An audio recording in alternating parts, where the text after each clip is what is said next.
ESD এর পাশে আছে, আপনারা সবসময় জানেন, সবসময় পাশে থাকবে।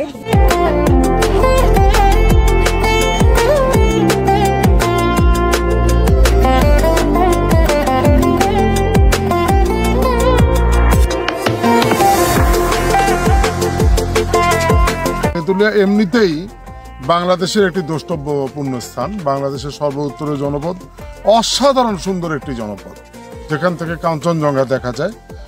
শুধু কাঞ্চনজঙ্ঘার সময় না, অন্য সময়ও যেন লোকজন এখানে আসে, এখানকার মানুষের যেন কর্মসংস্থানে ট্যুরিজমের একটি ভূমিকা তৈরি হয়। এজন্য আমরা শুরু করেছিলাম মূলত টিউলিপ দিয়ে।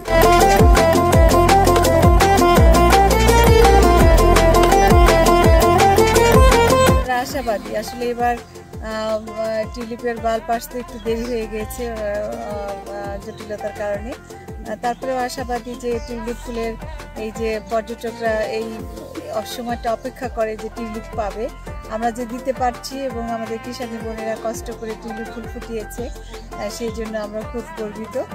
ইএসডি এর পাশে আছে, আপনারা সবসময় জানেন এবং সবসময় পাশে থাকবে।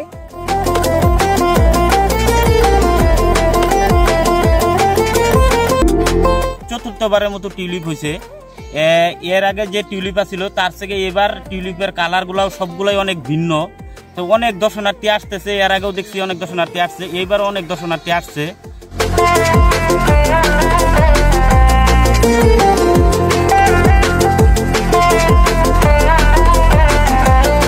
আমরা 9টি কালার পাইছি, তার মধ্যে আমাদের 2টি কালার চলে আসছে ফুল, বাকি সব কালারগুলোর কলি আসছে। 2-1 দিনের মধ্যে ইনশাআল্লাহ ফুল পেয়ে যাবো।